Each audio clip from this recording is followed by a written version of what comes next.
Oh, pardon, vous êtes là, excusez-moi.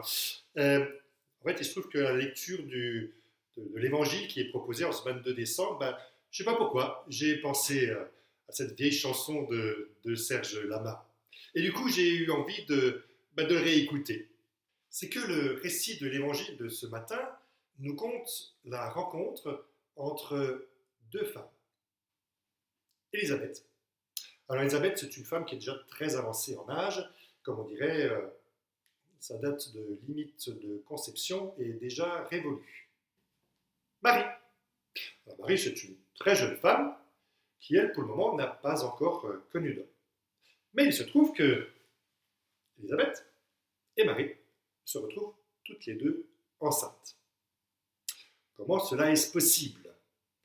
À l'époque, il n'y avait pas encore de PMA, mais il paraît qu'il y avait un autre truc qui s'appelait le PAA, la procréation angéliquement assistée. C'est un truc qui arrive à peu près tous les 3000 ans. Avant eux, il y avait Abraham et Sarah.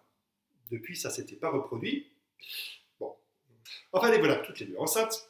Et donc, Élisabeth, enceinte d'un fils qu'elle va appeler Jean, plus connu sous le pseudonyme de Le Baptiste. Et puis, Marie, elle, va être enceinte également d'un fils qu'elle appellera Jésus, qui lui est plus connu sous le pseudonyme de Le Christ. Alors, nous avons mené notre enquête et il semblerait que ce soit quand même une histoire qui prête à rire. En tout cas, du temps d'Abraham, ça l'a bien fait rire. Il s'est même tordu de rire, et Sarah aussi. À l'époque de Marie et d'Élisabeth, ils n'ont pas eu le temps de rire. Zacharie, le père de Jean, l'ange lui a carrément coupé la chic. La tradition de l'Église, elle, a voulu être beaucoup plus sérieuse. Rigueur dans l'Église. La tradition de l'Église a fait d'Élisabeth le symbole de l'Ancien Testament, et donc de la synagogue. Et puis de la jeune Marie, on en a fait le symbole du Nouveau Testament et de l'Église de Jésus le Christ. La rencontre donc entre Élisabeth et Marie serait donc une symbolique de la rencontre entre l'Église et la synagogue. Vous avouerez que cette rencontre entre les deux femmes a été quand même beaucoup plus fraternelle que ce que l'histoire en fera.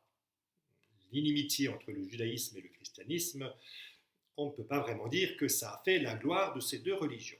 Mais si cette interprétation de l'Église est juste, alors on ferait bien d'en prendre un peu de la graine, car, comme toutes deux, Élisabeth et Marie se sont mis à louer la grandeur de Dieu. Judaïsme et christianisme chantent la louange de Dieu, chacun à sa manière, mais de façon complémentaire. Mais il y a encore un autre enseignement dans ce passage de l'Évangile, et c'est celui de la confiance. Si l'Évangile nous rapporte le scepticisme de Zacharie, donc le père de Jean, l'on ne sait rien d'Élisabeth, sauf la louange qu'elle fera à la vue de Marie. Et tout comme le cantique de Marie, elle exprime une très grande foi et une très grande espérance. Toutes deux ont fait l'expérience de l'amour de Dieu, et cela les a touchées au plus profond de leur âme. Toute la vie de Marie témoigne de ce regard bienveillant de Dieu. Elle à qui rien n'est épargné.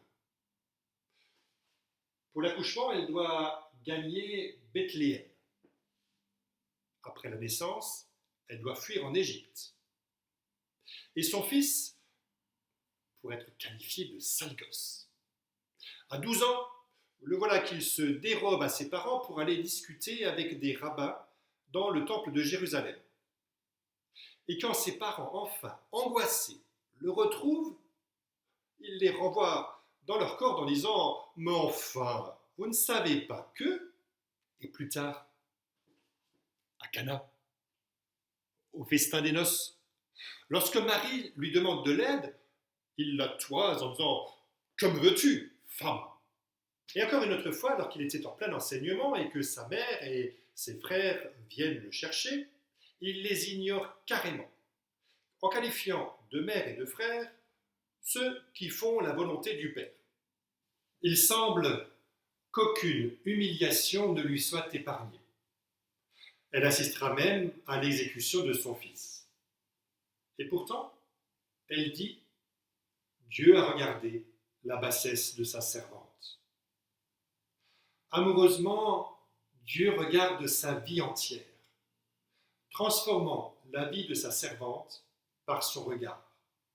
Ce Dieu qui renverse les trônes. De même, Dieu jette un regard bienveillant sur nous.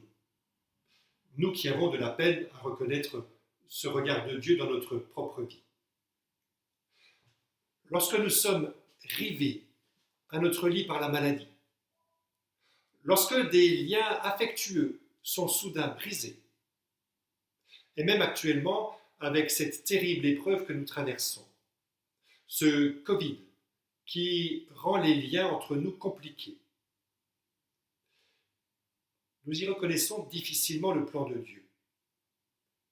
Comment donner raison à Dieu quand tout semble vaciller autour de nous?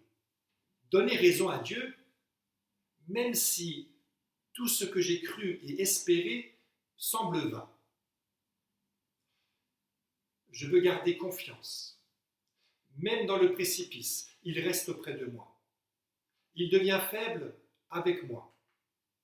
Et il me tient. Car est venu en aide à Israël, son serviteur, en souvenir de sa bonté, nous dit Marie. Marie évoque également dans sa louange Abraham, celui qui a tout délaissé pour se jeter dans un avenir inconnu et incertain. Marie suit son exemple et beaucoup d'autres avec elle jusqu'à ce jour. C'est ainsi que Marie est devenue la mère des croyants, comme Abraham est le père des croyants. La promesse de Dieu est à prendre au sérieux. Si Dieu a de l'humour, son offre est sérieuse. Celle de sa présence indéfectible. C'est pourquoi nous aussi nous pouvons chanter avec Marie « Mon âme exalte le Seigneur ». Le cantique de Marie est composé presque uniquement d'affirmations de l'Ancien Testament. Elle ne fait ainsi que répéter ce que des générations entières ont affirmé des œuvres de Dieu et de sa protection. Il ne nous est pas demandé d'inventer de nouvelles formules, alors que Marie, elle, a coulé sa confiance dans le fleuve des confessions de foi de ses pères. Il nous est demandé de garder cette confiance que déjà nos ancêtres ont gardée et expérimentée pour eux-mêmes humblement. Nous aussi.